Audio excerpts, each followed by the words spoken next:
Today's episode of the About Last Night podcast is brought to you by 5-4 Clothing and the Menlo House. If you know anything about me, you know that I like clothes. I love to buy them. I love to wear them. That's what they're for. And you only look good if you feel good, right? That's where 5-4 Clothing comes in. I've been fucking with 5-4 Clothing for years now. They got this company, Menlo House, that's got 5-4 New Republic, Grand Running Club, and Melrose Place, all under the Menlo House banner. And it's a baller clothing company for dudes. They've got t-shirts, shirts, jackets, sweaters, jeans, pants, shorts, activewear, shoes, accessories, and more. And what you do is you give them your sizes, okay, your fit and your style, and they curate the perfect package for you and send it to you monthly. If you want to join the club, the Menlo Club monthly, it's $59 a month, and you get over $240 worth of apparel. Again, it's the shit.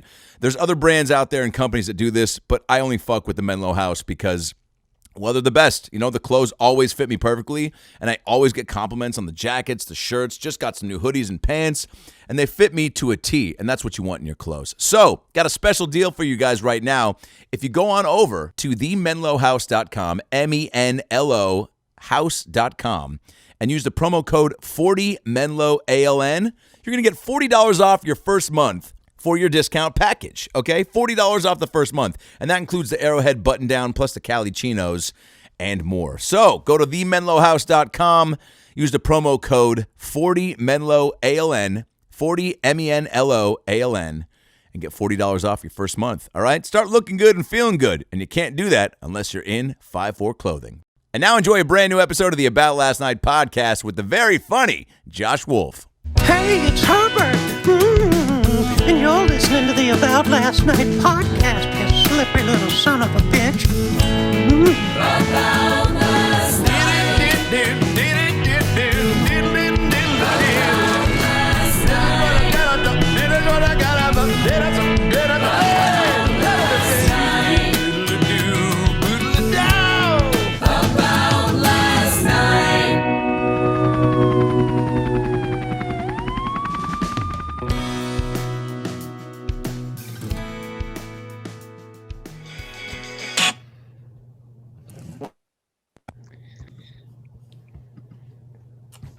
Hey, bud. Hey, man. Can you hear me? Can you hear me? How do I sound? Can I tell you something about that song? You sound perfect. How do I sound? Awesome. Can I tell you something about that song? Yeah. So when I was growing up, or up until now, actually, I shouldn't even say when I was growing up, any song that rhymes with ooh or you, I always put Jews in there and just fill in the line, right? So, but that was one of the best ones because I think the line was, I want to hang out with the Jews. And I filled in the rest of the song. But every you, I would turn to Jews for whatever reason. Why has Darius Rucker not done that and turned it into an anthem for Jews and sold it to the Jews? You think they'd buy it? And I only want to sleep with Jews. I mean, you could play it after every bar mitzvah. It's like, it's almost like the way that, you know, like after somebody leaves a wedding or something, or at the end of the night, they play boom, dum, dum, celebrate good times. Come on. Instead of that, it's only want to sleep with Jews, or only want to be with Jews. And then obviously, though, you hope that song doesn't get into the wrong hands, and you know, you get somebody of German descent that changes the lyrics to something a little less favorable. Well, I think we know for sure that everything ends up in the wrong hands. You know what I mean? Like, by the way, right now I'm just rolling a joint and putting wax in it, if that's why it looks like I'm looking down. Here's where I love you. I'll never assume that you're texting somebody. No, I'm not. Because you're very attentive. You've always been very generous with your eye contact, time, weird videos that I'll open on a plane and have to explain to the stewardess why the guy wants to move seats. Oh, I'm sorry, Lurleen. Is it Lurleen? Diane, I'm sorry, I'm high. My buddy Josh Wolf sent me a video. Yeah, it's Josh Wolf. Yeah. We had a short little sports podcast. Yeah. No, it's still on iTunes, but I don't think it's for sure.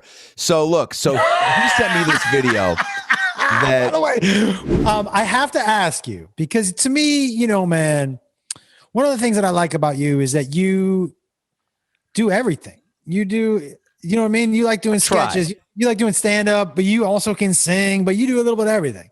So one thing I've never done, and I think you know this, is voices and impersonation. Oh yeah, dude. Talk to me about the Pacinos I've been sending you. Tell me. Okay.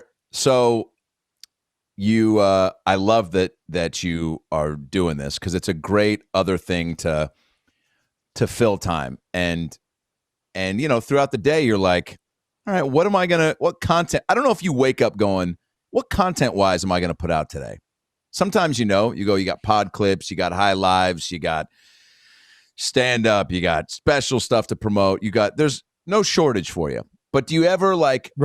This now with the impression thing, it's a fun other little thing to throw in the mix. And look, yeah, you're not great at voices. And there's my chowder bell. I'm serious. I Uber Eats chowder from this local place it's like fast food.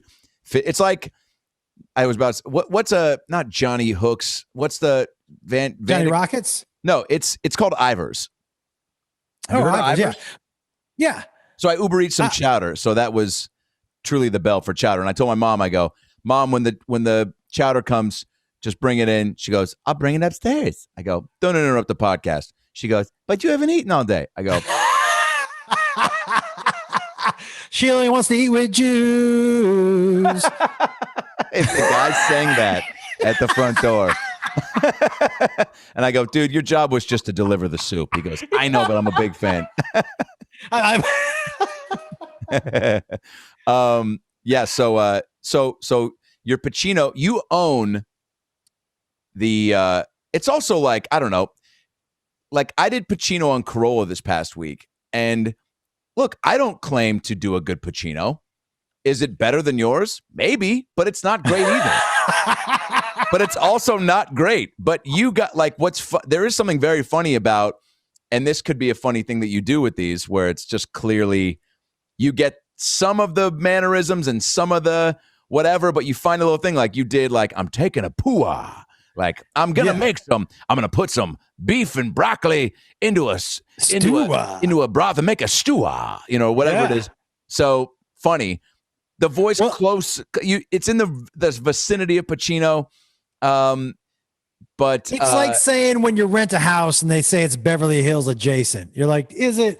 Like, what does that mean? Like, do you really just live in Van Nuys? Yeah, basically. Because Van Nuys is Beverly Hills adjacent. Right. Here's my plan for these. You ready? Oh yeah, I didn't know there was a plan. My plan is this. I'm terrible at them. However, I feel confident enough with like one sound or one look. So it will, the entire impersonation, like when I do Sandler, I'm just going to go, great. That's it the entire time, because that's really all I got. Well, what's going on with the screen there? Are you filtering I was fucking up? around with the lights. Yeah. I was wondering, there's where I can get brighter. Is that brighter? Yeah, buddy. Yeah, that's way better. Wait do you see this? Hold on. By the way, does that window lead to the outside?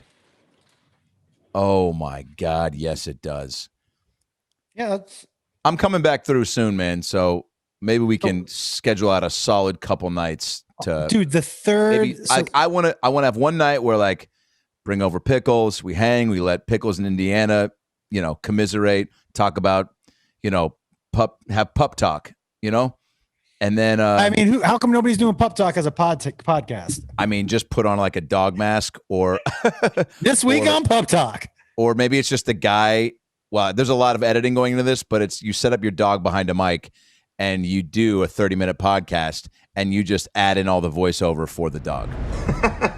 There's nobody there, but there's somebody there, and I see you. Hey guys, comedian Adam Ray here. Thanks for listening to the About Last Night podcast. I hope you're enjoying the episode, and I hope you're doing okay. It's a crazy, crazy time right now, and if you're a little uneasy, I get that, and I've also got the answer. Koi CBD. Say it with me. Koi CBD. Feels good.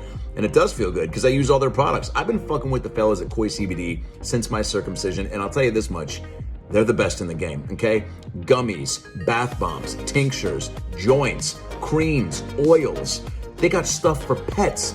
Koi CBD has been giving the people what they need to feel better, to mellow out, to go to sleep right, to take away the aches and pains with the creams and oils. The bath bombs make bathing just the best thing ever. You get a little radiation high from the balms. I don't know what's in it, but fucking goodness and just all sorts of, it's amazing, okay? It feels like drugs. And it's not, because it's CBD. So, if you want to get these amazing products, and I know you do, because they got the Adam Ray stamp of approval, go to koicbd.com and put in the code ALN15 to get 15% off your first order. koicbd.com, the promo code ALN15 to get 15% off your first order. Do it today and start living and feeling the right way. And now, back to the episode. You know the best thing you can say about an edible, dude, is I know how that's going to hit me. Right. You know what I mean? There's no guess. Well, I swore off edibles. You're welcome. Doing them with you. We've talked about this many times, but when you fed me 80 grams of a brownie once, and I was like, I thought it was 8. You're like, T. And I was like, definitely say that next time. I did say, though, are you going to keep eating this? Or something like that. Maybe I just said, do you like it?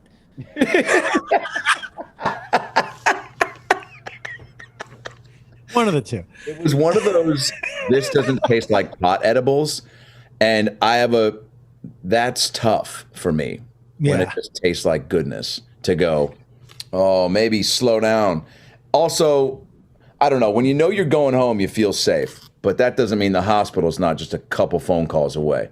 Yeah. I mean, the truth of the matter is sometimes home is tough because you feel kind of trapped. Oh, you know, and you need to get out on the balcony, and then you get on the balcony and people are looking, and or you start dancing like you did, and you know what? And somebody makes a phone call and they're like, "Are you okay?" Tap dancing for 18 minutes until somebody goes, "Are you okay?" Hey, man. Yeah, I'm just practicing. I mean, what if you were like, "Yeah, I'm just practicing, dude," and you made it a bit and you went out there and practiced your tap dancing like 3 or 4 nights a week. I had to commit to it. Dude, can we talk about the practical joke that I wanted to play on you? Have we ever talked about this? We have, but there's a lot of podcasts out there now. I feel like when I hear things rehashed on certain shows, I guess somebody made a compilation once of like Rogan and I think and Brian Callen of them having the same conversation like over that's hilarious 8 episodes, and I was like, hey, I go, I wonder who actually picks up on that, but to see it cut up, you go, oh, that's very funny. Yeah. Oh, I mean, how many times, dude, have you been on a podcast or your own podcast and thought to yourself, have I told this story? Mm-hmm. Like, I think I've told this story. There are so many audiences that you don't feel like, you know, you just going on Theo's, which was really awesome. And, you know, I didn't hear anything I hadn't, that I'd heard before, but also you're not wrong if you're on something like that with a big new audience. There's just so many people. I think to assume that you did a pod and you go, all right, you better not, like almost like a special. That's why I'm like, when people are like, I'm done with that joke, I'm like, all right. Or like, unless you are truly like at a Chappelle level where like that Sesame Street bit he did on killing them softly. Yeah. Iconic, I think. So then I go, all right, like if I heard another bit that was breaking down Sesame Street, my head would go there. Or I guess the point would be if he redid that at a show currently, you would be like, oh wow, really? Like he's doing that? I mean, to play devil's advocate, I actually would be very pumped to hear it. Yeah. But I just think that to assume, unless you're at that level, that everyone's like, I'm not going to do that bit anymore. It's like, I don't know. I think Sebastian has a take on that. Like he doesn't retire bits. Here's my thing. Like, I'll be done telling a story just because maybe I'm just tired of telling. But if somebody asks at a show, hey, and I do get people, there are 2 jokes that people ask for all the time. That's awesome. And it's so fucking flattering, dude. Yeah, it's so flattering. Are you kidding me?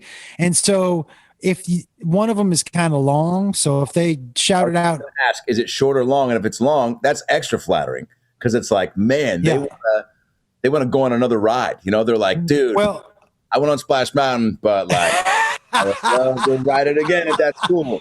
I don't come here all the time. Yeah, where you just get right off the ride and you run right back around. Oh yeah, dude. Yeah.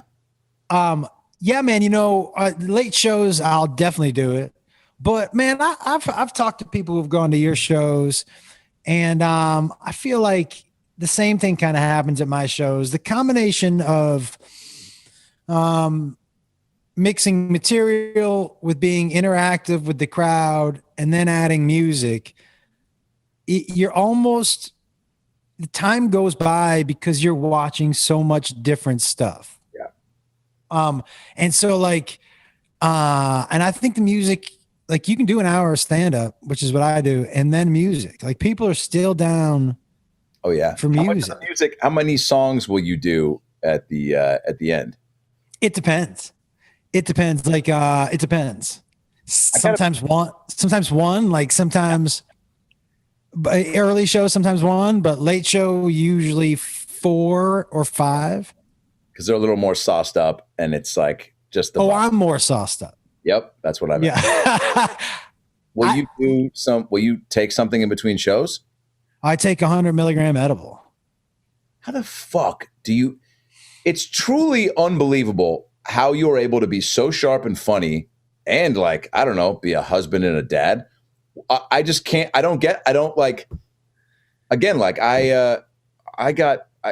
snuck in the back. I'm at my mom and stepdad's place and I have to like be real sneaky with the pot.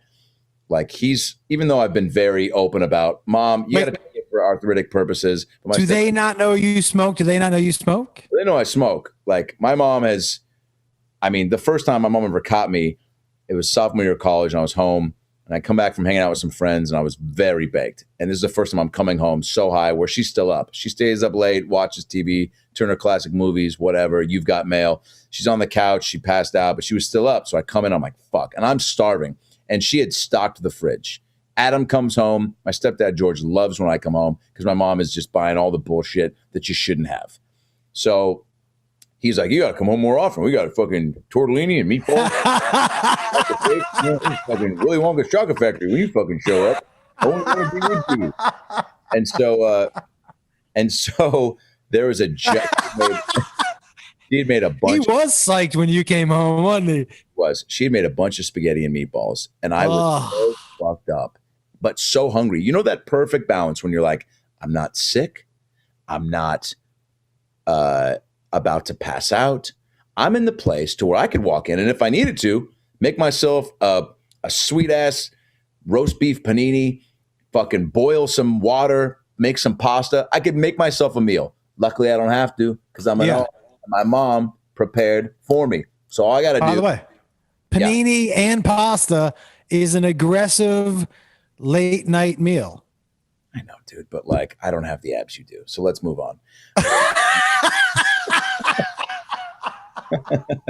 This is fine. This is what it is. So, but I go, you'll live longer. I'll die happier. So that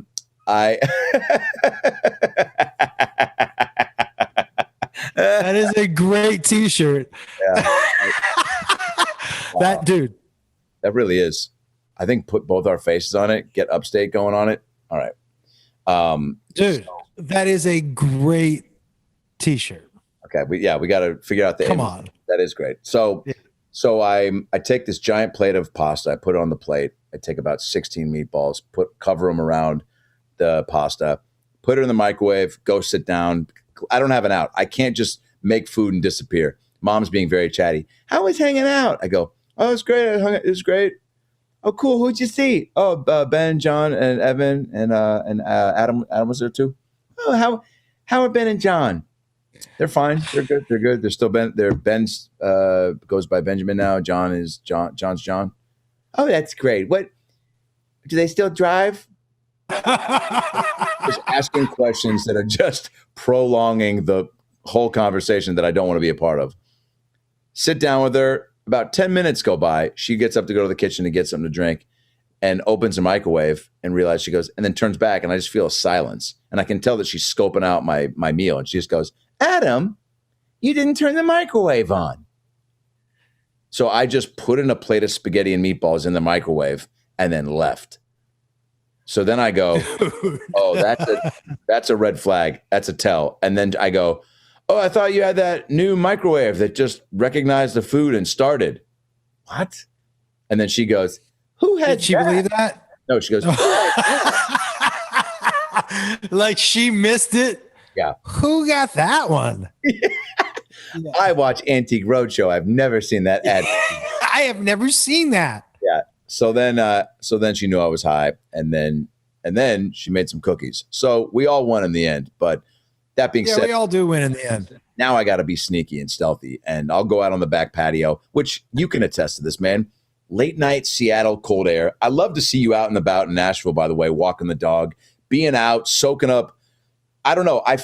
I consider you a Seattleite because you spent so much time up here, but I truly, man, like late night, it was probably, I mean, I'll still wear shorts and flip-flops in 40. And look, I can't be out there for an hour, but I love the, I love the way the cold air just bites you. There's got to be the same way there's people with foot fetishes. Do you think I have like a temperature fetish where it's just like, I love the way the cold air just nibbles on your testicles? I mean, I'm sure there are people who like ice on their nuts and stuff. And I've heard of people using ice with oral and going down on girls and getting blowjobs with it. But I've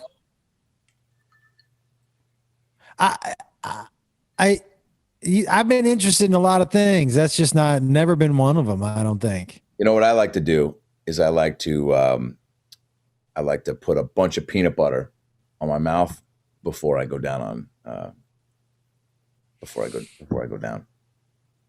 Good idea. Yeah. Now let me ask you a question. Do you do it with in front of her with like a you know what a dentist uses for the tongue depressor just smear it just. Oh, I think that's the way you do it. Like you're just you're a chunky or creamy. That's a personal question, chunky. But I think today's episode is brought to you by Manscaped, the best in below-the-waist grooming for dudes. Manscaped is trusted by over 2 million men worldwide, and today we have an exclusive offer for my ALN listeners, 20% off plus free shipping with the promo code ABOUT20 at manscaped.com. So look, if you're a dude and you got balls, you're probably not taking care of them like you should be, because most dudes don't. I know I haven't for a while, and then Manscaped hooked me up with a bunch of tools from their Perfect Package 3.0 kit. My balls honestly have never felt better. It's tough to not just touch them during the day. They gave me the lawnmower trimmer that features a cutting-edge ceramic blade to reduce grooming accidents, because we've all had them. Had one in the 8th grade and 2 hours ago. Psych, I don't anymore, because I got the lawnmower trimmer from Manscaped. They also gave me these insane products like, the Crop Preserver, which is an anti-chafing ball deodorant and moisturizer. Look, you put deodorant on your pits, why shouldn't you put it on your balls, which smell worse than your pits? One of my favorite items is the Crop Reviver. Thank God for this thing. It keeps your balls from sweating, smelling, and sticking. Balls always stick together. Dudes, you know it forever. They're spooning night and day, and it sucks. The razor has an LED light on it for a more precise shave, and it's waterproof so you can do it in the shower. The Perfect Package 3.0 kit also comes with a pair of high-performance boxer briefs that'll keep your junk feeling fresh all day long, and a travel shed bag to store all your grooming goodies. So go to manscaped.com right now and enter the promo code ABOUT20 to get 20% off and free shipping. Your balls will thank you, I'll thank you, your girlfriend, wife, partner, dude, dog, brother will thank you. Better balls means a better man. And now back to the episode. I think there is something to be said about, the cold weather, being indoors, being creative.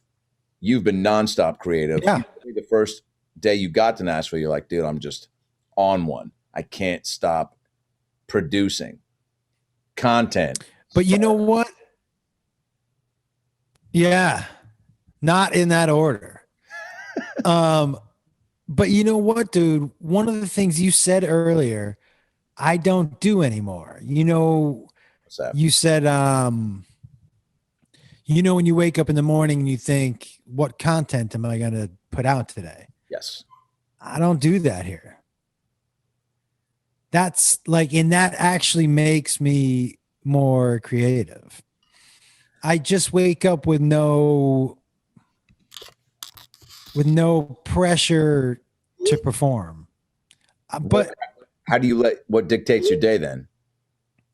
Well, here's the thing. I have recently, I just got to be more regimented with my schedule. But my schedule, I don't think about social media really until noon. Wow. I get up, I have some coffee, I walk the dog for almost 2 hours. I come back, I hang out with Beth, but I'm not really doing much of anything until noon. Oh, I love that. Is there like an extra freeingness to like, I don't know, producing or being, I don't know, it's less pressure, right? Because there is something to be said about living in LA and waking up and just feeling like waking up and going, I gotta go, right? Like shit, like I'm already late for something. I'm already it's 8:30. I feel like I'm supposed to be on the phone right now. Got to get on the wheel. Got to get on the wheel. What are other people doing? What are other? LA should be renamed Hamster City. I mean, dude. By the way, another great T-shirt. But make sure Hamster City's on the back. Wait, Hamster City's on the back, and the front is a hamster in the wheel, wearing an EKG machine, smoking a cigarette. Oh, Hamster City.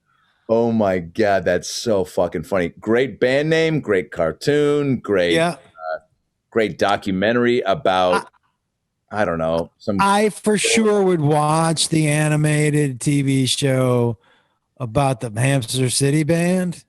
Come on, man. The Hamster City band, but it takes place but it's in an all hamster world. So there's like a hamster mob. There's like, it's like in the 90s. It's Entourage meets but hamsters. But hamster. Where do we sign, Hollywood? I mean, this is how ideas are born, guys. No, but that genius. It's all hamsters, and you get to see, because I've wanted to do this for a long time, dude. The way a hamster. What? Dude, what was it? What show? Oh, it was on Curb when Larry got accused of putting a hamster up his ass. I didn't even know that was a thing until I saw that episode, and I was like, and then how you got to get to a point to where you've done everything to where you're like, I mean, all right, what have I not put in my ass? But here's another thing, like, it's alive. Well, I mean, it is. If you can afford it. I mean, but like, I don't know. All I think about is that hamster's like, what the fuck is happening right now? And this is wait. I've been in 3 places. This is easily. Oh no, the hamster's like, I've been in 3 places my whole life. This is easily the worst. Like, you know what I mean? Like, where are the other 2? Being like the wheel and the cage, you know? Oh my God, the wheel and the cage and the butthole. That was that sounds like a children's book you never want to read. The wheel, the cage, and the asshole by Judy Blume. Yeah, man. Man. Yeah, that is look, I think there's, with some of the shows I've been watching, Hamster City isn't, oh God, man. I mean, you know this. It's not easy to get a show made. And then you see some of these shows and you go, how the fuck did that happen? And B-side, why did that happen? Who pushed it through? And where's their mailbox? And can I put some fireworks in it? Okay, I want to say sit up. Okay, move over. Okay, so that right there, when you're back a little, but keep that microphone. When that string is under the bird, it looks like the bird shit on your shoulder. It did. It was super funny. The way it was positioned was, move over a little this way. Oh, too far. Damn it. No, that's all right. There we go. Yeah, I was like, oh yeah, that looks like the bird shoulder. For the listeners at home that maybe are choosing to listen to this and not watch it, my folks got this parrot from, I don't know, the zoo or maybe on a trip somewhere. I don't know. My mom will just get things and I'm like, where's that from? Oh, that's from where did we get that? So I'm like, oh, great. Well, then why did you get it? I don't know. I thought, that's where I get the impulse buy. That's why. Do you impulse buy? Oh yeah. But what's your one? Tell me the one you're most proud of and the one you most regret. Well, most of my impulse buys, and you know this, are going towards family and friend stuff, whether it's taking care of a tab or taking my nieces and sister and brother-in-law on a trip, or I just got my mom and dad this like food delivery service for a little bit because they were just yeah, man, you take the people who open for you to really cool events. Yeah, just try to, I don't know, man, just live it up. And but I don't know. It started off, I think, post college. I'd go to Best Buy to get printer ink, and then I'd see like Turner and Hooch and Apollo 13 Tom Hanks DVD combo pack. Don't need it. But yeah. Yoink.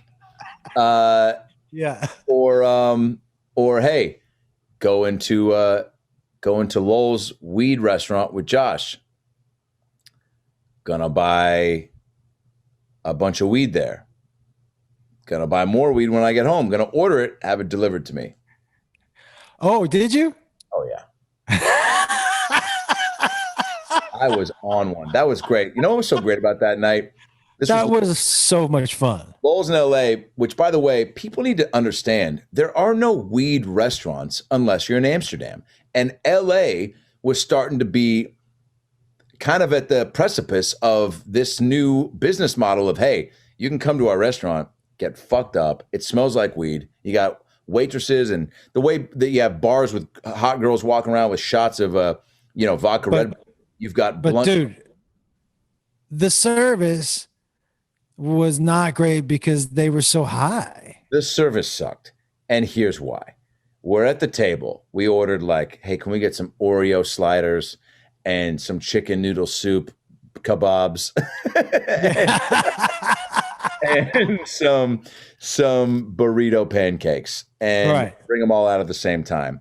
And then we ordered them at the same time. Yep. Yeah.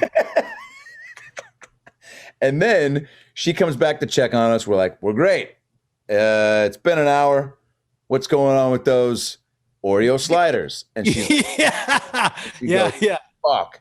And then she takes and then she's like, what are you guys smoking? It smells good. And we were all, this is what happened before we ordered. She's like, we're like, take a hit because it's so fun. You feel on cloud nine at this place. Because again, the menu's all weed and then you flip it over and it's all food. So you also feel on cloud nine because you're high. Yeah. And we're giggling our fucking my faces God. off. We were like a bachelorette party at a funeral. Yeah. Quiet in that restaurant. Every other table was like this. So I'm thinking about throwing away my CDs because CDs are kind of obsolete right now. And it's also that thing of like, I don't know, like I want to get an extra pillow, but like I feel like it's better for my back. But then I tied my shoe twice today instead of 3 times like I did yesterday. Sometimes when I do it 3 times, I don't know. Sometimes I feel like I'd forget it the 4th. And I don't want to forget tying my shoes because I feel like that's like says something about like what my life is. If I forget that, then am I going to remember my dad's birthday? And then I remember I didn't even grow up with a dad. So like, I'm sorry. Did you want to say something, Caleb? So it's just really chill nonsense. Yeah. And we're over in the corner being like fucking just going to crying, laughing. I mean, Avery was killing us that night. Avery was killing it. And he was also, talk about cloud 9. He was on cloud 15 because he's having a night out from his kid.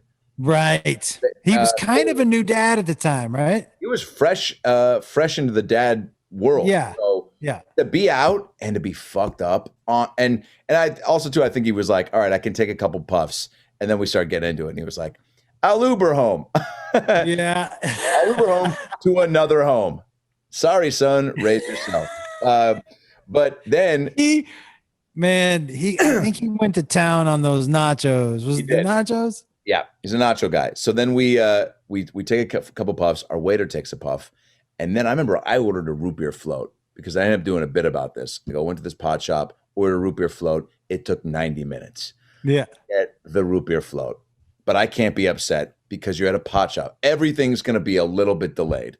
You know what I'm saying? Yeah. The laughter, the service, the response time. Literally, and then when she brings the root beer float, it's fucking completely melted.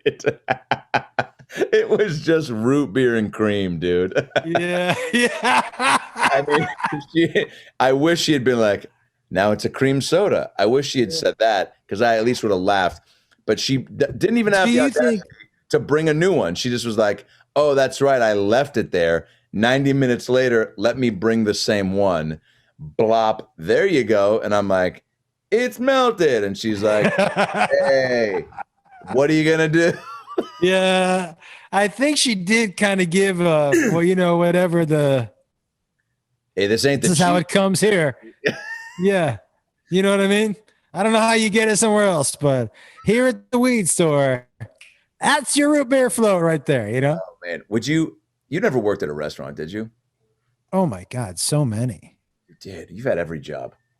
So many, dude, so many restaurants. I think it was just recently that I thought to myself, yeah, I've probably done this as long as I did that at some point in time in my life. What do you mean?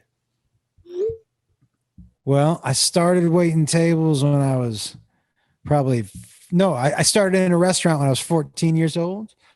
And then I probably worked in a restaurant every year of my life until I was probably, it's a good question.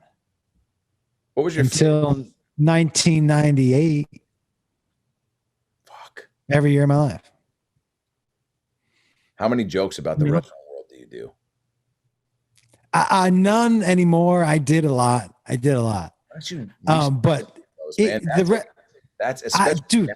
Like there's such an easy segue into like, I don't know, they're like, just how people are dealing with the delivery and COVID, like just, I don't know, just to kind of piggyback on that into, how you didn't have to go through that. I don't know. I don't do comedy, but I think if there's,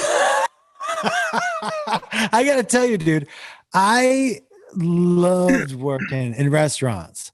It was always, the people there were always so much fun. The people who worked there generally were pretty fun people. They were pretty fucked up, like comedians, everybody's like, either they're, especially like the people who would do it forever. Yeah.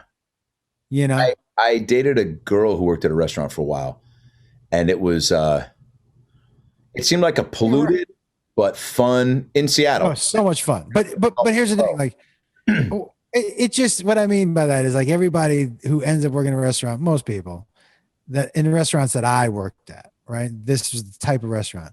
We're just weird, goofy people, man.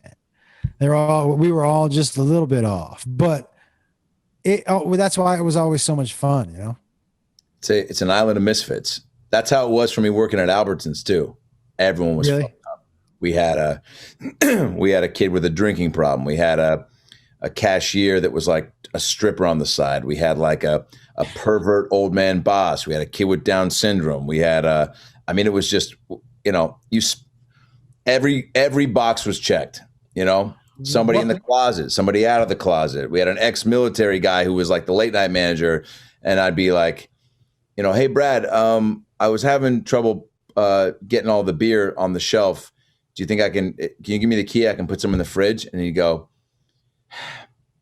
yeah, man, I asked you to do it 10 minutes ago. I was like, yeah, I know. I was outside talking to my friend, David Nam, and he'd go, Nam, I don't know, dude. I was really reaching for the ending to that. But he did freak out a lot. That was my point. He had a lot of unexpected. Oh my God. The back of your chair looks like Snuffleupagus put on. Oh, that's my fur coat.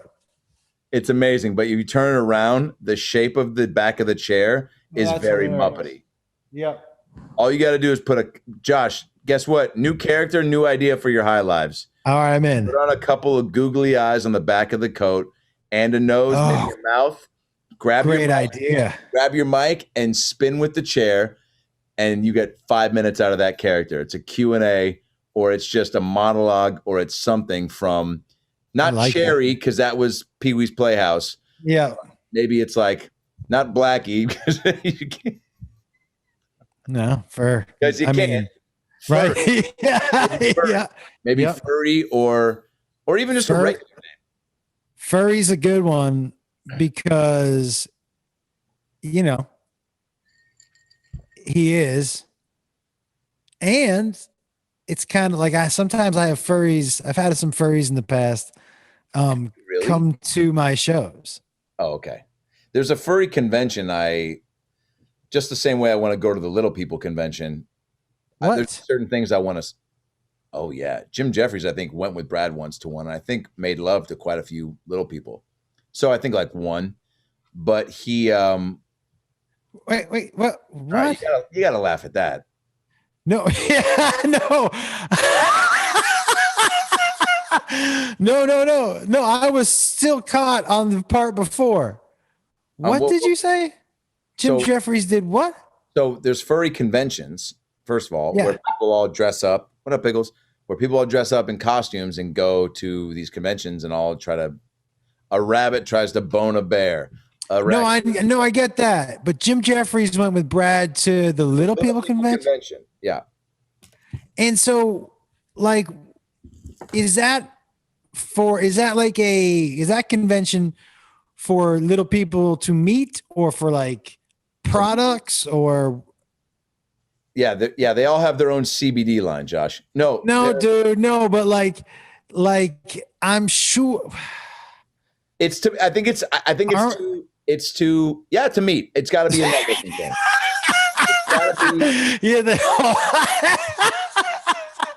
They all have their own CBD line. Is right. It's got to be a networking thing where they're all just trying to meet other LPs, because, as Brad's told me, it's like.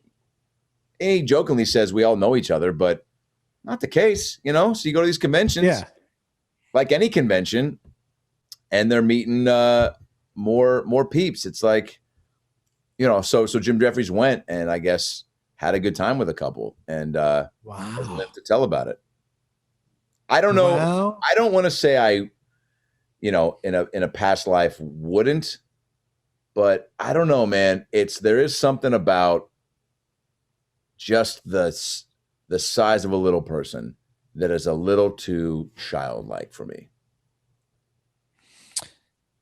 Yeah, and that's why I'm running for mayor of Seattle. By the way, dude, congratulations on the success of your show to raise money for the food. It was for the food bank. Oh yeah, we raised a lot of money. So it was That's unbelievable, dude. Tell me something. You produced that whole thing? Man, I mean, fortunately and unfortunately, I have a very neurotic, look, it all came together and was awesome. I got in a little bit of trouble with Rush Ticks, the head of Rush Ticks, sweet gal. Definitely came at me a little aggressively quite a few times, which I understood because of the maybe lack of, there was definitely a communication breakdown as far as what the show was going to be. And they typically do 60-minute stand-up shows. This was a 3-hour plus long, live podcast with music and games and all this. They crushed it. So we'll put that where it is. But man, I should have asked for help, got an assistant, whatever. But it's how I work. It's easier for me to communicate with everybody and get them locked in, and then ask them to post stuff, very sparingly, and then being like, well, we're a couple days out. Can you guys hop on this thing for a sound check? Very imperative to get that, your sound and your audio, and make sure your internet's good. Just and, things that are not a lot to ask of, that you just got to check your shit and go, all right, I'm not like, it's for the show. Like, they're doing it, so don't feel like you're bugging them to.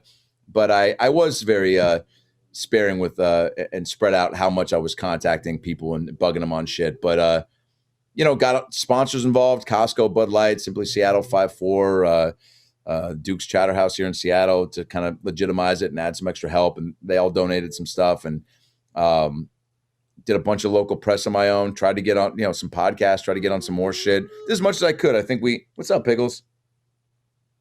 What do you want? You want to say hi to Josh? Come here.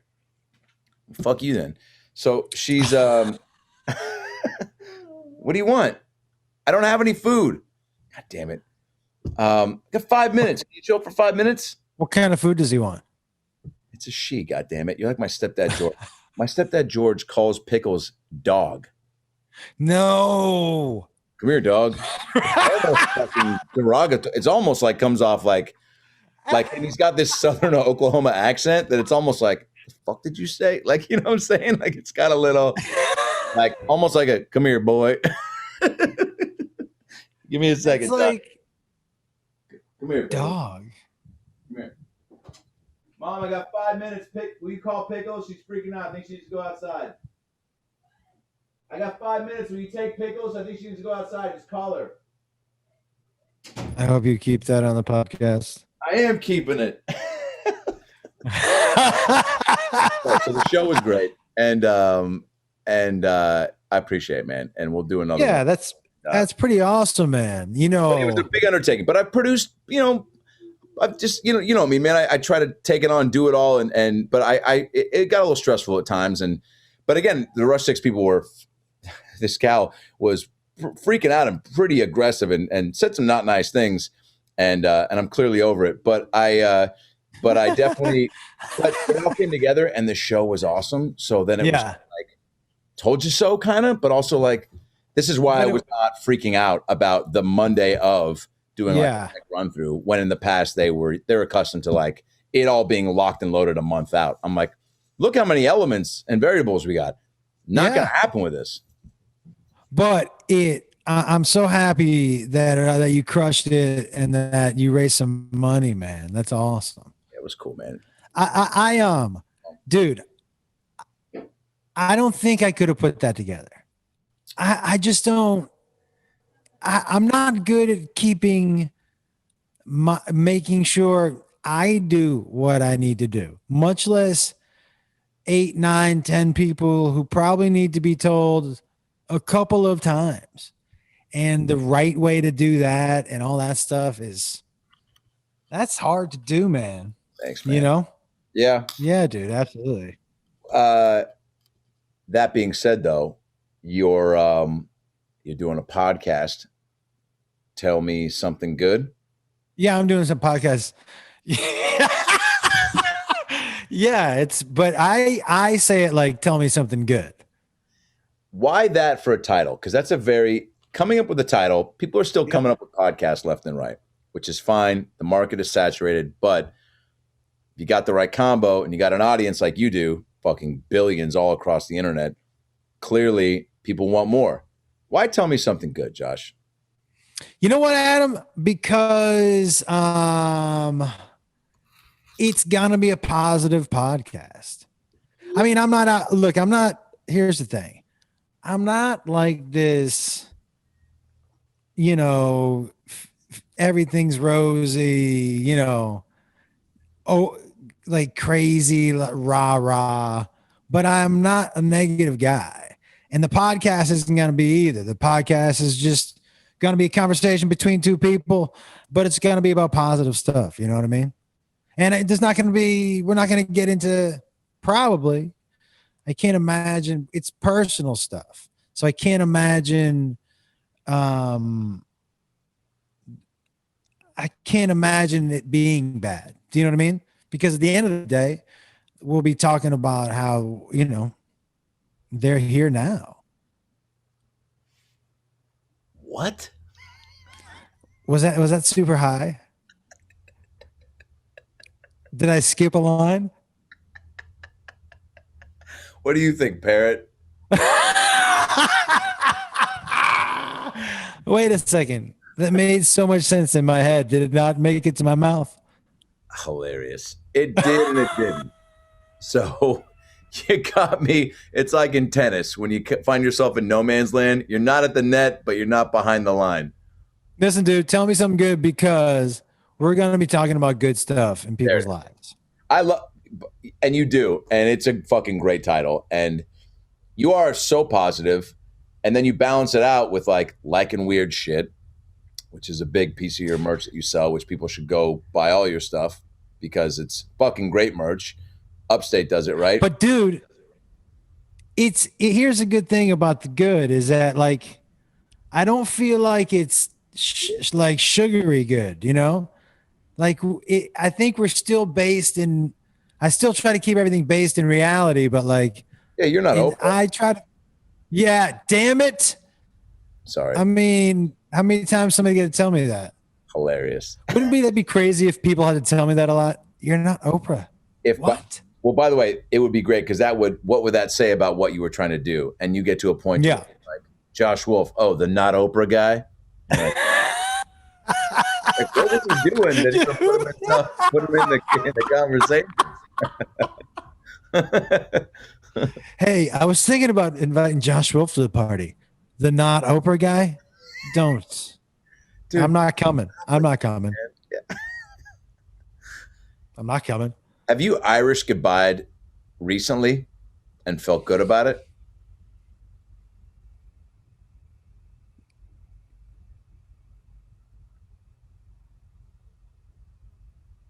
Aside from this moment?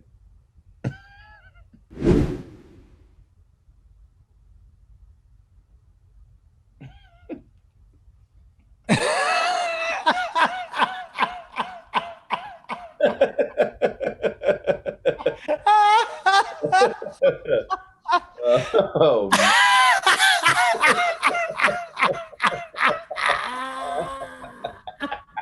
Ow, fuck. I just banged my head into a TV that doesn't work. There's nothing worse than banging your head on something that's not even alive.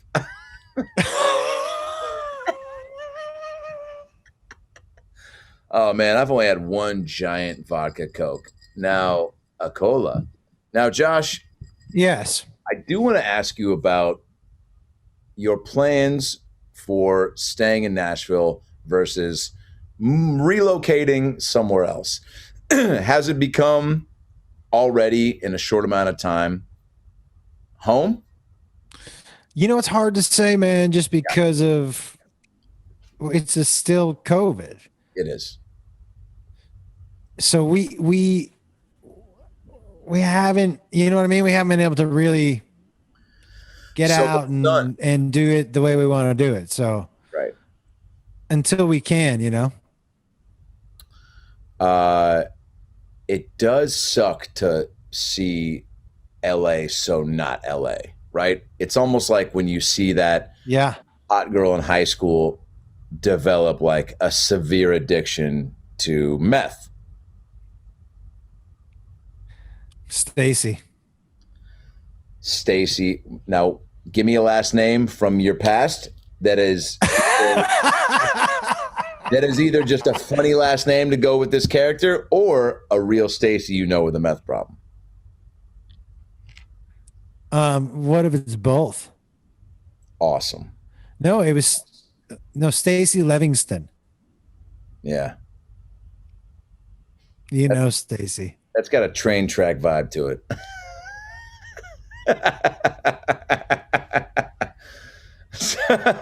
She was an extra in Dennis the Menace. Hey guys, Adam Ray here. Hope you're enjoying this episode of the About Last Night podcast. Today's episode is brought to you by Helix Sleep.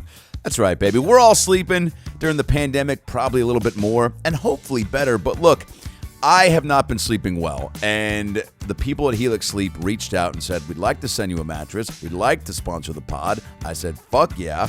What do you got? So I ordered me a California King because I live in Cali and I'm a Burger King girl. I got this mattress. It was super easy. Sent it. super fast, by the way. Open it up, plopped it on the bed, and I've been sleeping like a goddamn king. It's unbelievable. Helix Sleep basically has a quiz that you'll take 2 minutes to fill out, and it basically will match your body type and your sleep preferences to the perfect mattress for you, for the way that you sleep. Now look, there's so many different mattresses to choose from. I took the Helix quiz. They matched me up with the perfect one for my body, and it's been a game changer. You know what I'm saying? My dog Pickles loves to sleep on it. My fiance loves it. It's just the best. I'm going to be ordering more because that's just the way I roll. I'm an impulse buyer when I love something. So if you're having trouble sleeping or you want to be sleeping better and you know you can, take the quiz. Take the Helix Sleep quiz. Order the mattress that you're matched to, and the mattress will come right to your door, shipped for free, and you don't ever need to go to a mattress store again. Helix is so dope, but you can't take my word for it. They're the #1 best overall mattress pick of 2020 and by GQ and Wired magazine. So here's what I want you to do. Go to helixsleep.com/about. Take the 2-minute sleep quiz. They'll match you to a customized mattress that will give you the best sleep of your life. I'm telling you, I only push shit that I love that has been a game changer, and this is. Guess what? Helix also has a 10-year warranty, and you get to try it out for 100 nights risk-free. That's fucking bonkers. Risk-free for 100 nights. They'll even pick it up for you if you don't love it, but I know that you will. So here's what you do. Helix right now is offering up to $200 off all the mattress orders and 2 free pillows for my listeners at helixsleep.com/about. That's helixsleep.com/about for up to $200 off and 2 free pillows. Quit sleeping on those old, soggy, wheat-thin stained mattresses at night. You deserve better, you look better, and you sleep and feel better when you get on a Helix Sleep mattress. So give yourself the upgrade. Treat yourself. There's nobody on the planet like you, so why would you buy a generic mattress built for anyone else? helixsleep.com/about for up to $200 off and 2 free pillows. Do it now, baby. And now back to the episode. What shows have you been an extra on? Well, the first time I was ever on TV, which somebody actually just messaged me last week and posted a picture, I went with my high school girlfriend when she went to LA with me, went to University of Santa Barbara while I was at SC, and we went to a taping of Whose Line Is It Anyway with Drew Carey. And they put us right behind Drew. So every time they would cut to him during the show, you could see me and my stupid hair, my dumb goatee, and just going for it. Just trying to get discovered behind Drew Carey. And By the way, if somebody just clipped that would not sound great. What? Just trying to get discovered behind Drew Carey. Just going for it. By the way, here's what's crazy about that, though. In all honesty, and you just reminded me of this. So that's literally day 2 in LA, right? She's coming to Santa Barbara. She hasn't started yet. She's visiting me at USC. Day 2 of moving to LA. She comes down to kind of hang out for a few days before she goes back to wait for her. She's on the quarter system. I'm on semesters. I'm starting early. Cut to 2015.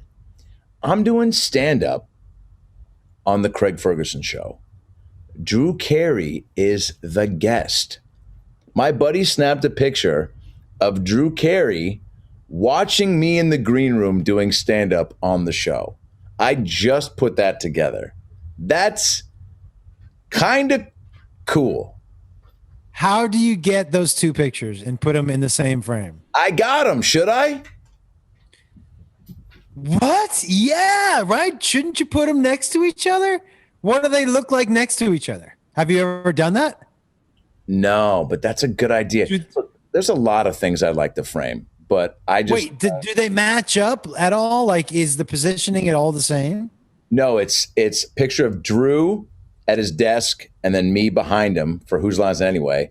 And then my buddy is at the back of the green room and Drew Carey is standing to the side of a TV monitor in the green room, like to the right of it, watching me do stand-up. Still makes perfect sense. It makes perfect sense. I think that's super cool. I mean, I'd have to see it, and I'm also high, but... Can you give me a Josh Wolf moment that's got a similar vibe to it? You know, because you've done a lot of cool shit, man. And there's got to be, and look, this becomes now a hot button podcast question where it's like, you've done a lot of great stuff, man. What is the one thing that sticks? I feel wow, Hollywood. Thanks for letting me in. This feel. Thank you. Like, but honestly, and it doesn't even have to be a TV thing. It's got to be something that, like, I don't know, the first festival or the first special, or fuck, man, your YouTube and Facebook blowing the fuck up. That's a no-brainer. So take that out of the equation. Just something that made me feel like I had whatever that is to you. There. It's relative. Yeah, man, that you made a splash, that like you did something where you go, man, a lot of people are now digging on me, and that's not going anywhere. All right, email me that. Josh, what's your favorite food?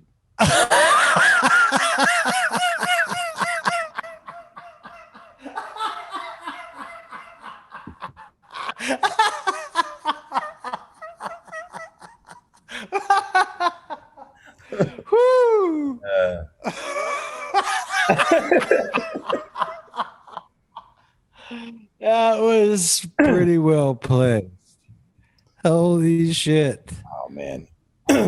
Well, how high are you right now? Well, I can answer the question, but I just don't remember what it is now. It's fine. It was basically just like a career highlight, something that gave you a little extra. Oh, okay. That made you go, man, I got to a place. Like my kid, I know my kids are going to be proud of me on this one. Well, I got to tell you, for me, it was before they called my name the first time to come out for the Josh Wolf show. Awesome. Holy fucking shit. I mean, it's got to be it, man. And, you know, I said this maybe a couple of weeks ago. I forget when, but look, when, you know, my dream growing up was to have a show called The Josh Wolf Show, a late night talk show called The Josh Wolf Show. So for that to actually be happening and to hear somebody call my name to come out was like, it was crazy. That was the point for me, I think. That's amazing, dude. Were any kids there? Yeah, Jacob was working on the show. Dude, Beth was there. So he probably, dude, if you were to IMDb your son Jacob, he's probably got like, was a sound grip guy on Mad About You? And you're like, wasn't he 5? His kid just fucking puts the pedal to the metal, and I love it, dude. I can't get enough Jake Wolf. Yeah, he works, man. He's a good dude. And you know what? He's fun to have on set, man. He's got a great energy and he's a great personality, you know? I get it when people hire him. I love it. I also love that, like, I've definitely like kicked it with him outside of the set, which I love. But then when he's on set, he doesn't like take advantage. Yeah. What? You were cutting me off. Are we good? Listen. Are you are you telling jokes and I'm not laughing because you're cutting in and out? Fuck.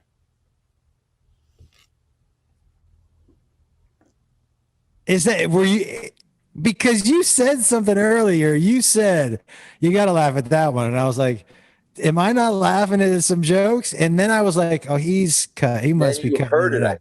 Yeah. Here, let's test it out. Ready? Okay. Did you hear me just say that? Yeah. Did I hear you just say that? Tell me when you heard me just say that. Wait, tell me when.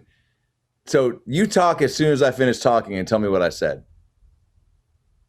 You talk when I finish talking and tell me what I said. Yeah. We'll do it again. Ready? Okay. Say what I just said after I say it. Oh, say what I said after I say it. That was like 2 seconds almost. Yeah, we're nailing it. We are nailing it. I think we go through patches. Here's what I'll do. Is if it happens, I'll just hold up my finger again. Great.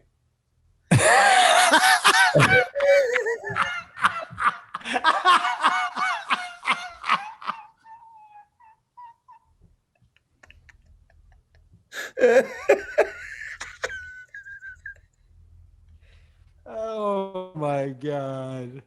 Yo. Well, hey, listen, man, you know, I love you, man. I will tell you the hardest I've ever laughed on any podcast has been on your podcast when you hiccuped yourself to death. To this day, I love that. How good do you feel that we have that? Like in the bank. Like it's equivalent to, by the way, there's a clip of Bert Kreischer on Two Bears, One Cave laughing about him and Tom joking about hanging out with Jennifer Aniston and telling her that she needs to have protection. Have you seen it? No. Oh man, Bert almost passed. I'm surprised he didn't honestly die from laughing, because they were talking about hanging out with Jennifer Aniston, and Tom's like, "Should we bring our wives, or is it just us?"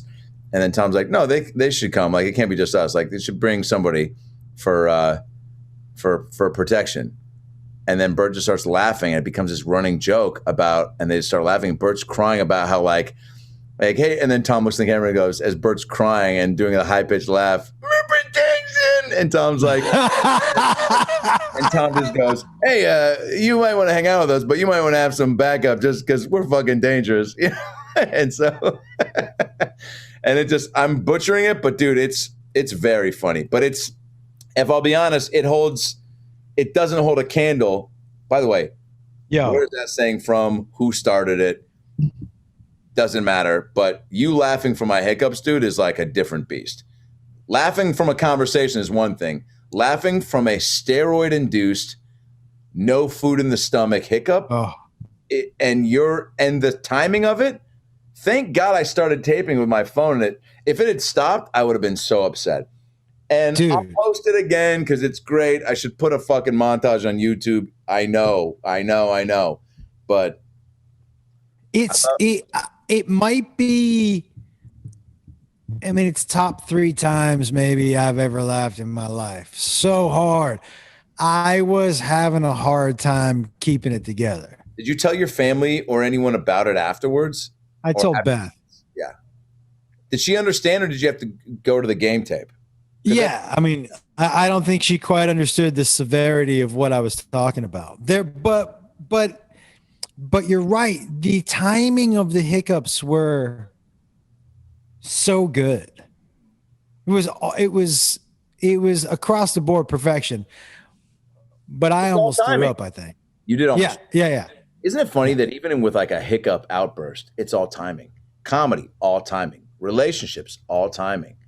Getting that big promotion. Robberies. All timing. Robbery.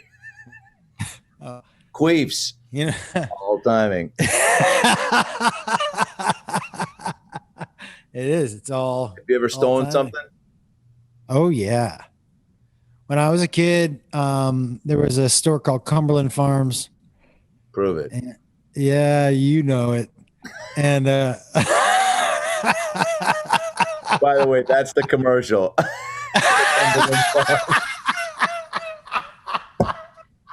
It's 2 old guys on a bus stop, and one of them goes, yeah, Cumberland Farms. He goes, prove it. He goes, you know it.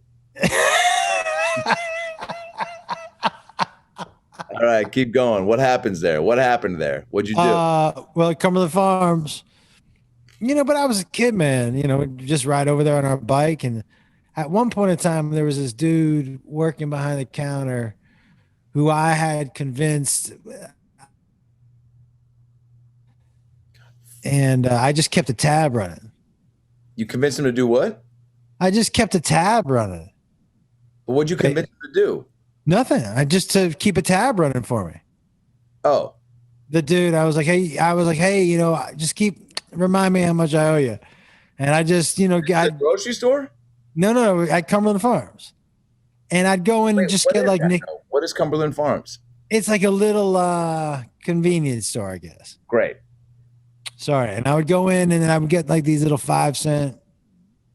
I wouldn't come out with like bags of groceries and shit.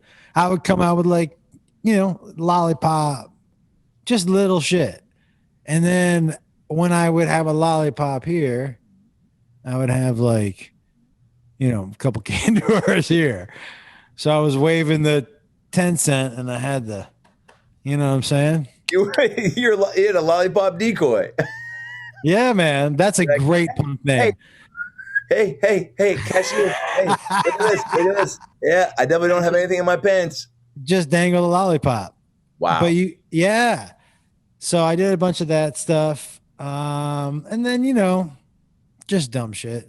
But you know what was funny? The funniest thing, the funniest stolen thing story for me wasn't my childhood. It was Jacob's. We were living in Studio City. And I told him, I go, hey, don't leave your bike out on the lawn. And he was like, nobody's taking my bike. We live in Studio City. And I was like, I wouldn't leave the bike on the lawn. I said, because if it gets stolen, I'm not getting another one. And he was like, it's only going to be out there for a couple minutes. I'm like, okay. Hey, roll the dice. We're a one bike per kid family. Yeah, man. And I bought yours already. He goes out. He comes running back inside. He goes, Dad, come out here. Come out here. I run out and I go, what's going on? He goes, that's not my bike. Somebody had driven by, liked his bike more, left their bike and took his. I had never seen that done before. And he was like, this isn't my bike. And I was like, yeah, but they liked yours more. Dude, so they just. A theft swap?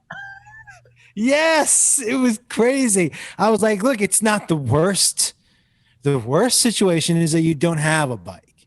But now you have this bike. You know? You got demoted. Yeah, you did. I told you not to leave it outside. The universe said you don't deserve that bike yet. It was for me the best possible outcome. That's amazing. Yeah. Yeah. Well, I have a similar bike stealing story, kind of. My buddy Jeff Neiman and I got bikes. We're biking around campus freshman year. Bikes were getting jacked a lot. Ours got stolen. We both needed new bikes. In the same week, we go to Target. We make a trip. We go to Target to get a bike. We're at the front line. There's a long line. There's a Target on La Cienega and I believe Hoover or Vermont, right?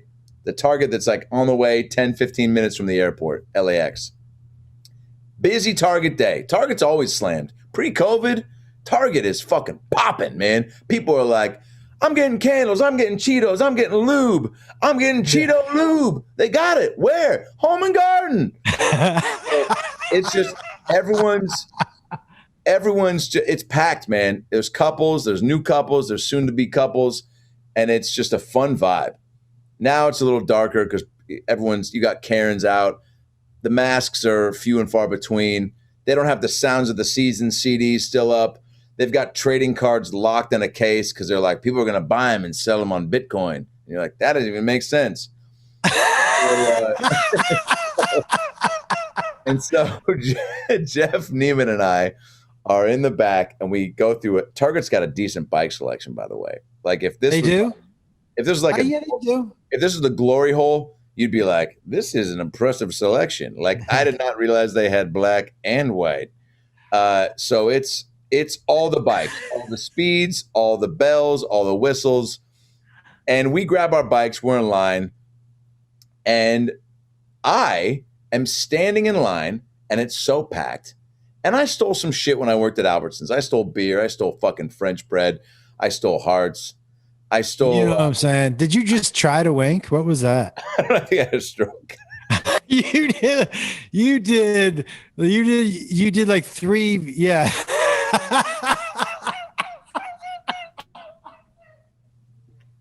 I mean, what? Yo, I stole hearts. Yeah, you really looked. That looked like bad. Something bad might have just. That's on me. Oh, I miss you, man. So we're in the back. The line's packed. I just feel it out. I read the room and I go, fuck it. And I take my bike and I just start. It's a weird thing to be also rolling a bike through a store. You know what I'm saying? And there's not a lot of, if you're wheeling a bike into a store, people are like, what's that about? We don't sell bikes here. We're a bakery. Yeah, exactly. And you leave it outside. But at Target, it's like, all right, maybe he's returning it, but why are you returning a bike? I don't know. I've never heard of that. So I just go, fuck it. And I start just going towards the exit and nobody stops me. And I'm outside and my buddy Neiman's at the car because we went and wanted to, or no, he's still in the store. That's right. He's still in the store. I text him or I call him. I go, he goes, where are you? I go, I fucking booked it. He goes, what? I go, I walked out with the bike. He goes, how old are you right now? How old were you? Freshman year of college. So 19, okay. 2001. And I go, he goes, fuck. He goes, well, well,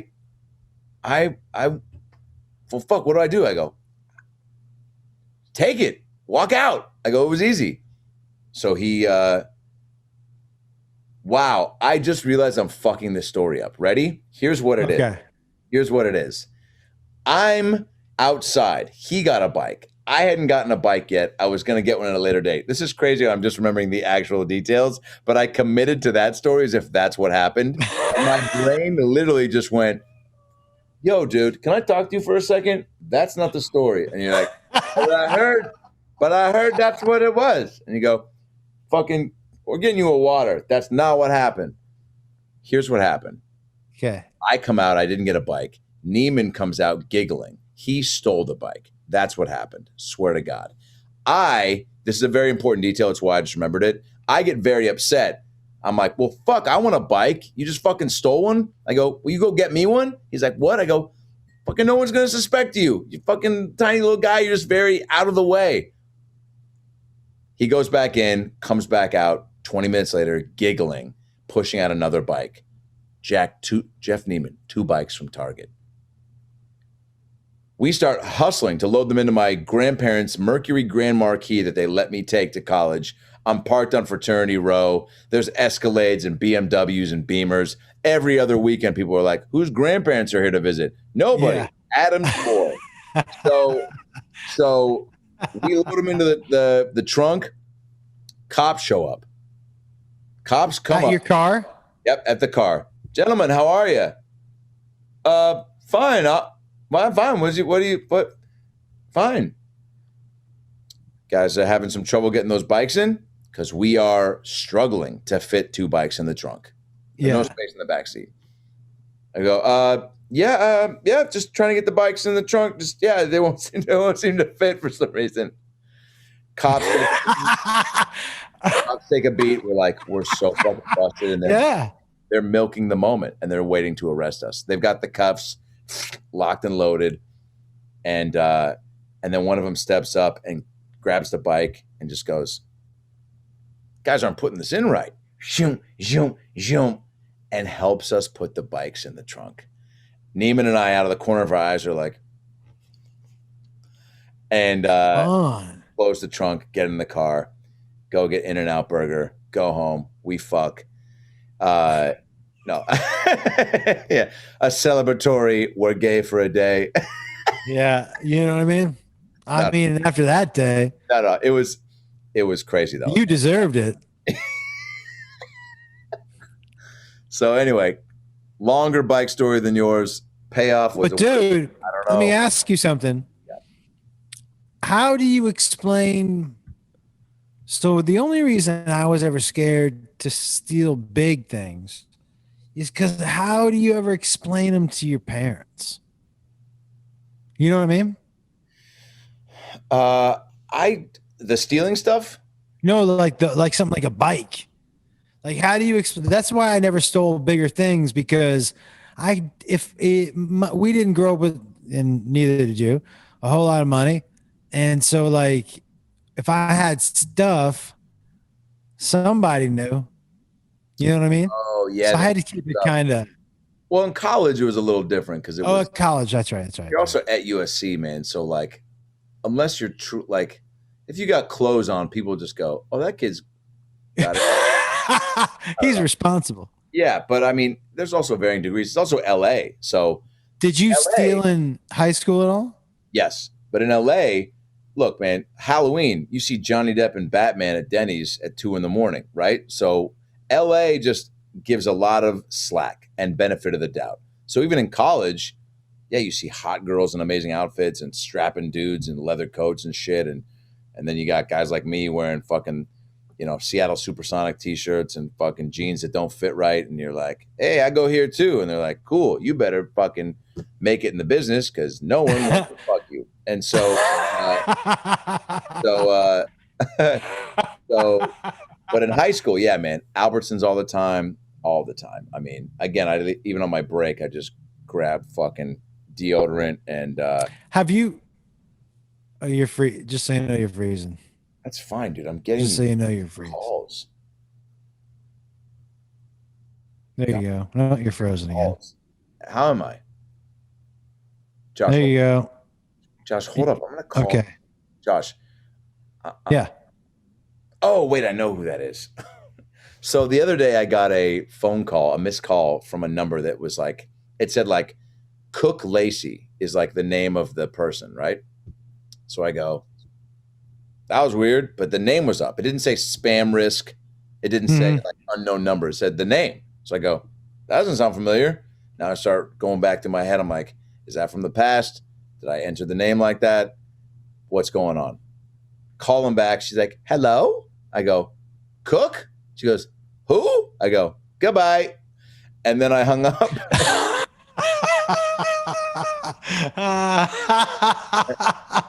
So I just got a call from a gal that I didn't recognize, but it's a gal. My dad is retiring from being a doctor, 40 plus years, next Wednesday.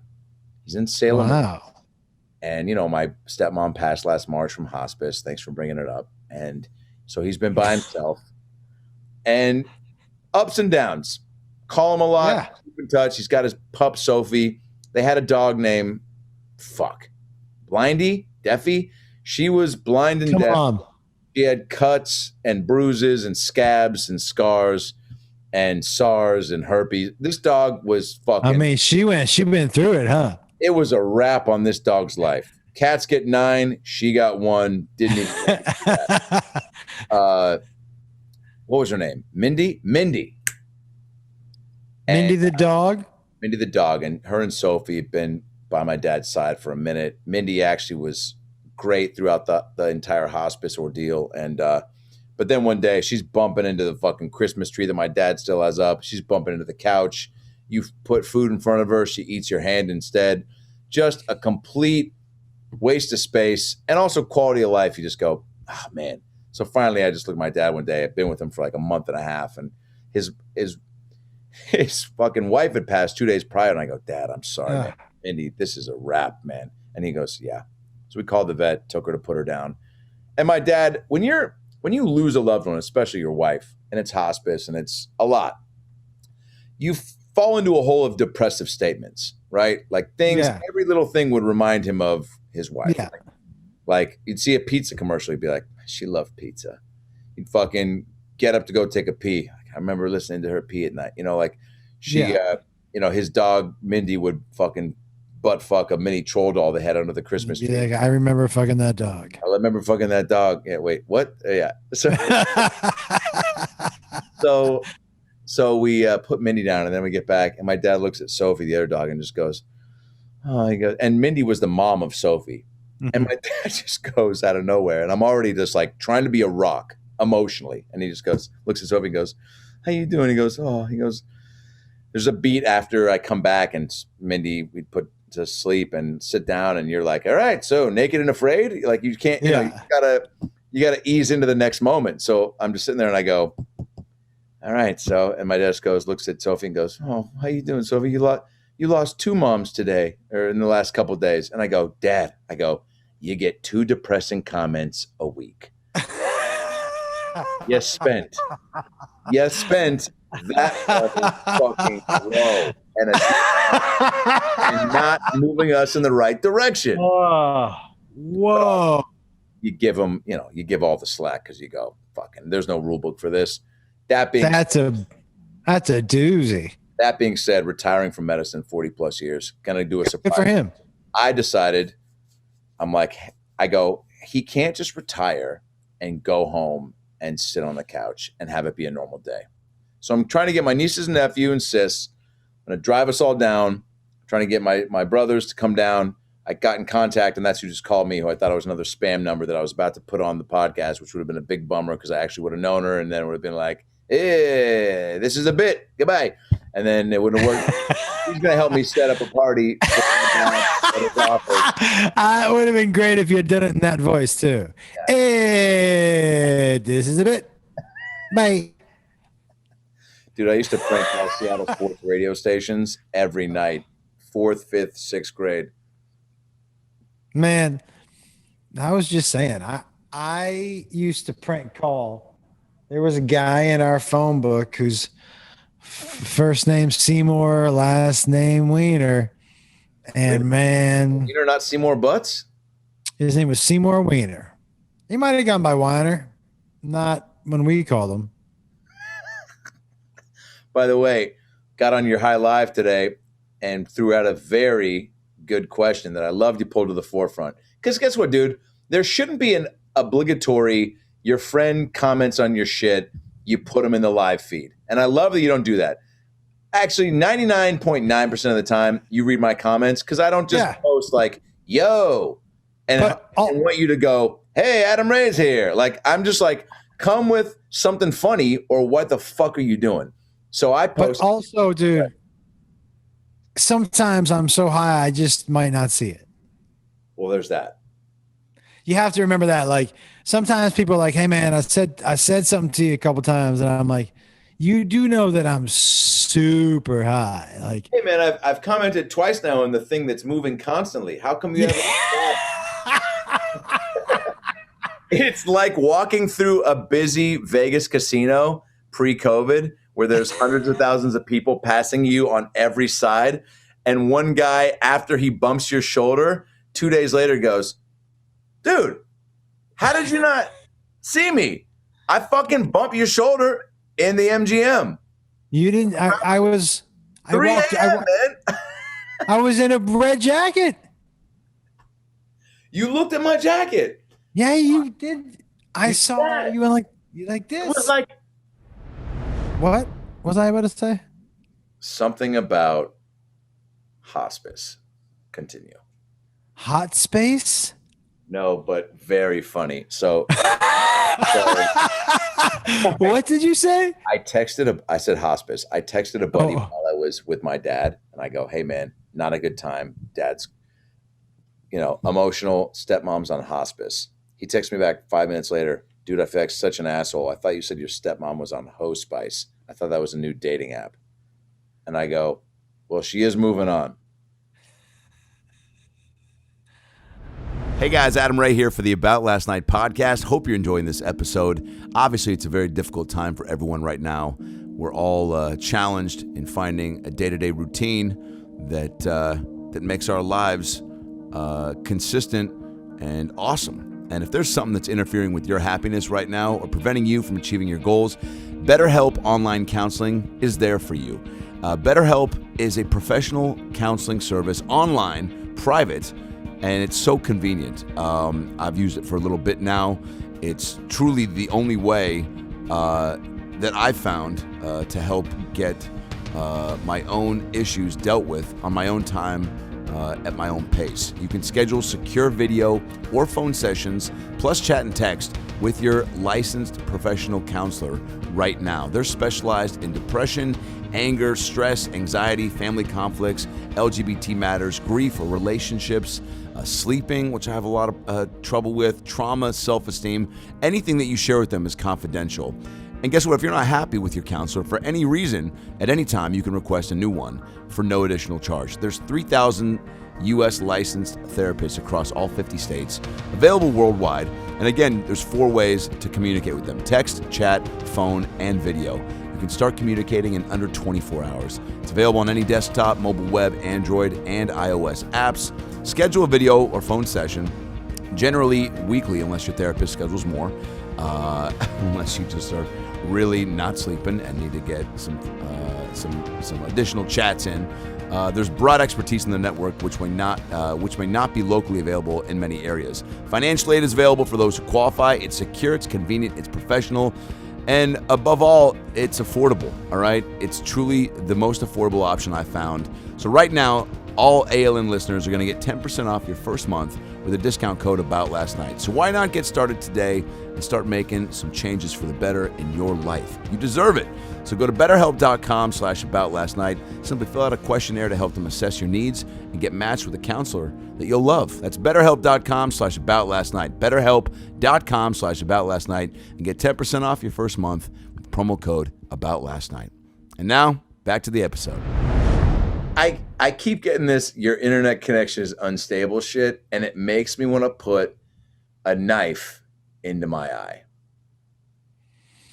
And I'm not sure that's where the internet is.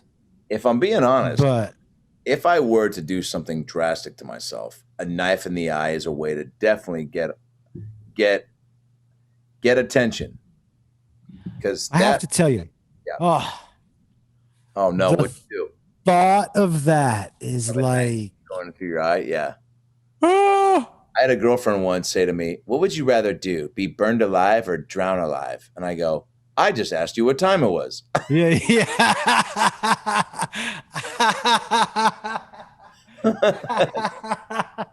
No, but Why do you keep asking me that? this was her idea of pillow talk. Oh. Yeah, definitely a red flag. I was like, why can't we talk about how good House of Cards is? Yeah. I mean, listen. I want to know. In your Yeah. I want to know how write the line. I want to know what you want to think right before you die. What? By the way, drowning. I see some of these like shark documentaries or shark movies where people are like, "Do you ever see Open Water?" Yeah. Scary. Yeah, but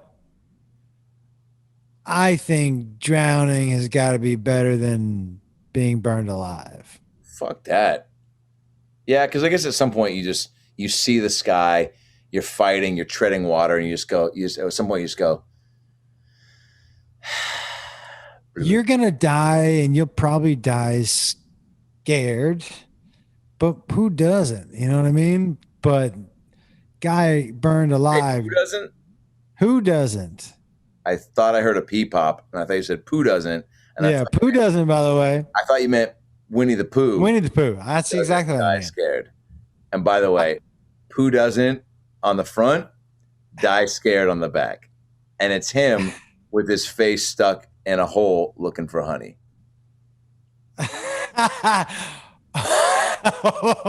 Or Pooh doesn't die alone, and it's him with his face stuck in a hole looking for honey, and Piglet behind him like. Wait a minute. No, it's Pooh dies alone. It's Winnie the Pooh on the shitter, and he's fucking having a heart attack. Pooh dies alone. Pooh doesn't die alone because Pooh is. He's just.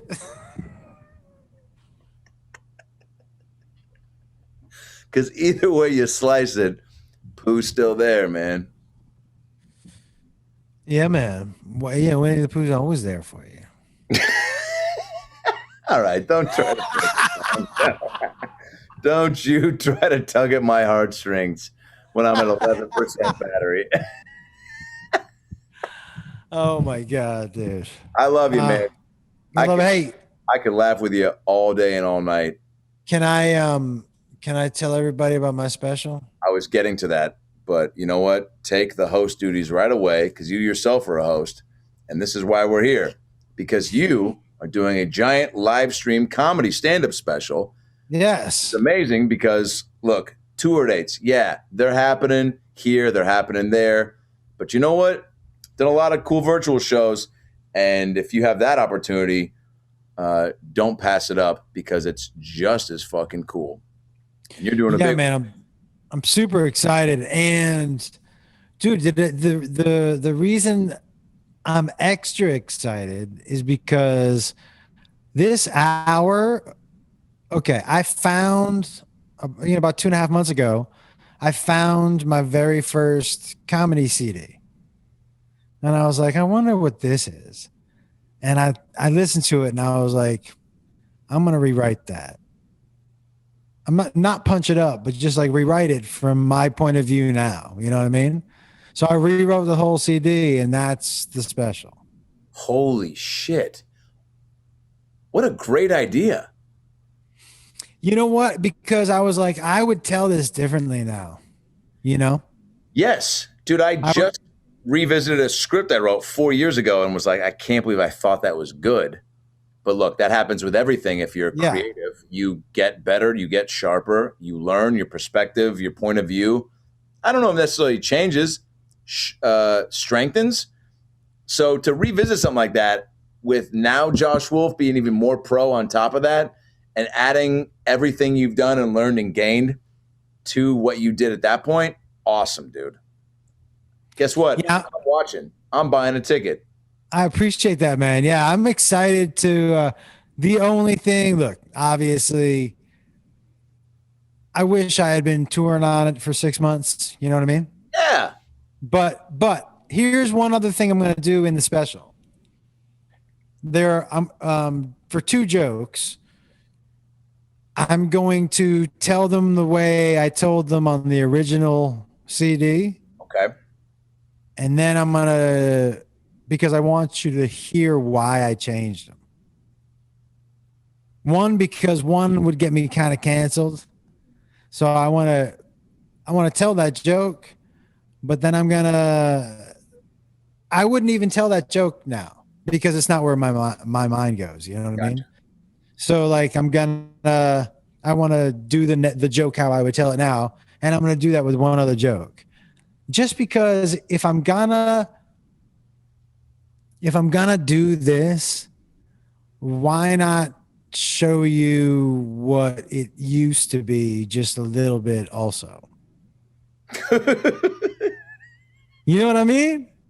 Does that make sense? For a sec, I didn't for a sec.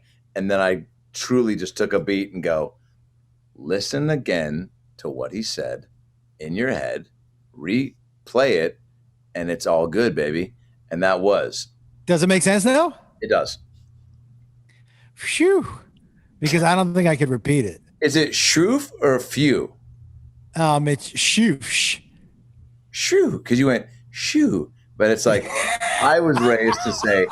It's a real polite way to tell a mosquito to go away. Oh, a shoe, yeah. Yeah. By the way, did you hear about the, in Atlanta, I believe. Mosquito? Did you hear about the mosquito with the drinking problem? No. I did. It keeps going to the bars asking for people blood. Boo! Let me finish.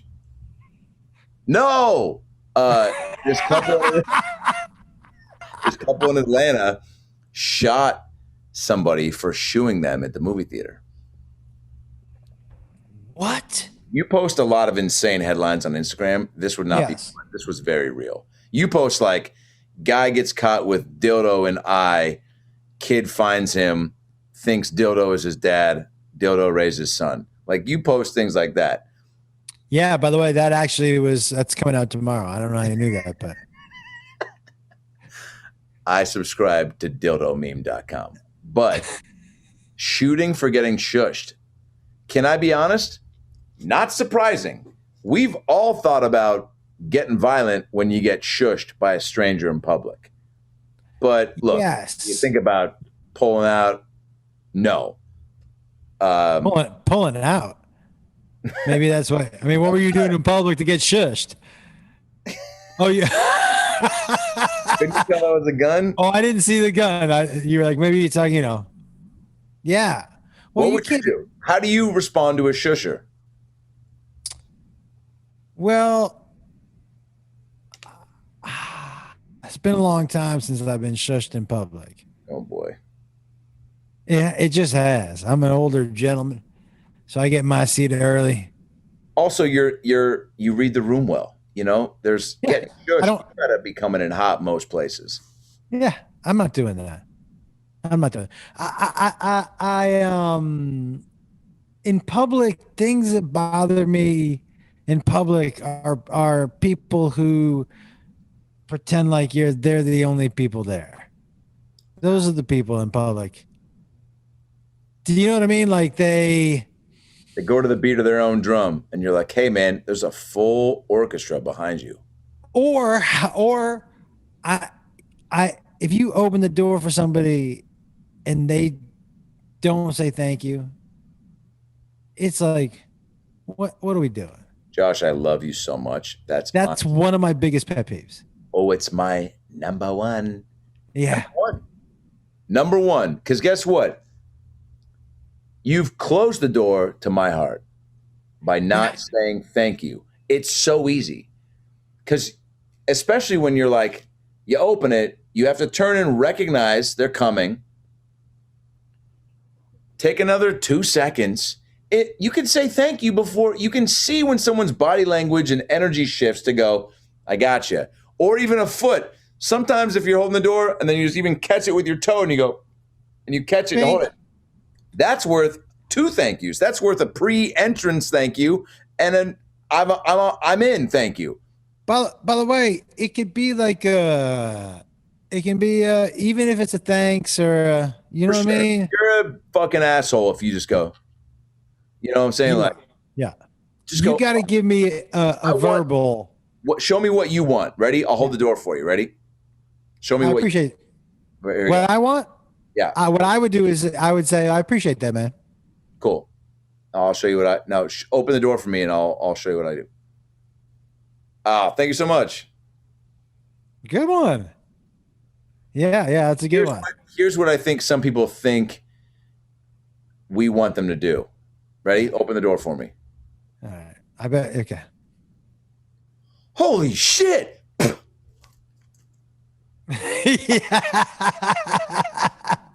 Yeah, that is. Done yet? Yeah. It's just need you to acknowledge.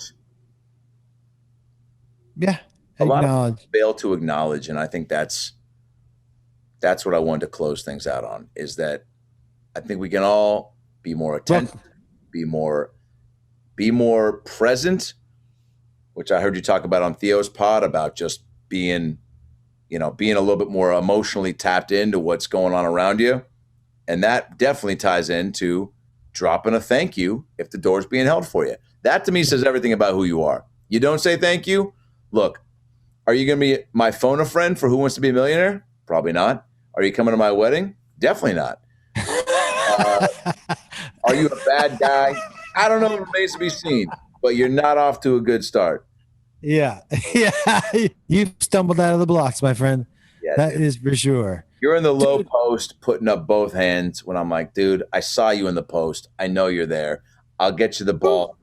Who puts up both hands in the post? Exactly. You got to keep one hand back. Thank you for door opens. There we are. What did you come back to? I said you froze and then came back to, you don't think I know the low post, Adam Ray? And I so wish we hadn't been talking about basketball. Well, buddy, I love you, man.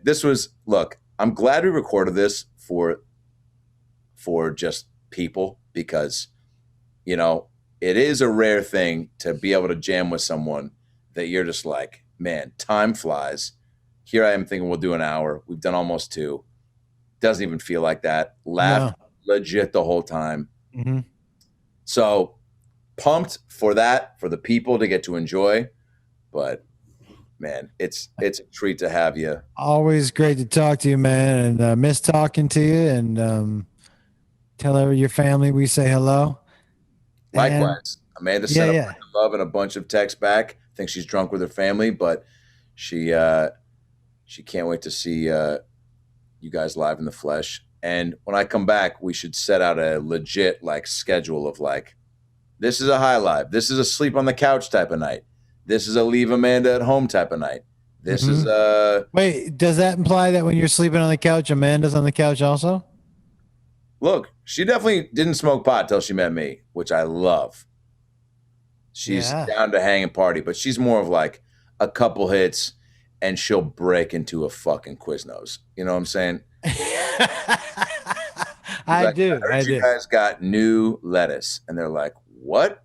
It's 7 a.m. Yeah, but New lettuce. Yeah. I once got a I quiz. don't think I've ever heard lettuce called new before. I know. All lettuce is new. Is that lettuce new? Don't cancel me. Yes. I mean, it's not old. It's not old. It's been here like a month. Is that new? It looks green. You go. It's been in my review.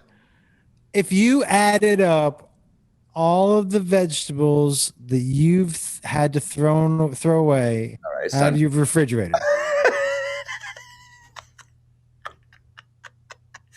If you add up every pepper you've ever eaten, plus if you add up every vegetable you've ever had to throw out of your refrigerator, because don't vegetables go bad, like the salad things? Oh, my mom was trying to make some salad the other day, and she opened it up, she goes, she kept pitching me on the salad all day. 8 a.m. my mom's like, dinner is gonna be brisket, and you're like, it's fucking 8 in the morning, Mom. Why are we thinking dinner already? I haven't even seen milk yet. So she takes it, and then she goes, I literally am just going to want a salad. I think I'll meet it out. She goes, that's what she said. And I go, don't you dare fucking be funnier than me in the house that you built. So then I go, I'll have some salad. She takes a bowl out. She goes, oh God, this looks bad. And I look at it, I go, yeah, that doesn't look fresh. And that was like 2 nights. So I think you can leave lettuce out and it'll just go, oh, you don't want me? Fuck you, then I'm out. Yeah, it seems to go bad pretty quick. Lettuce definitely has the most toot out of all the vegetables. My phone died. We got to wrap this up. You might have to save your dad's part 2. I love you. You got it. Let me know when. Bye, buddy.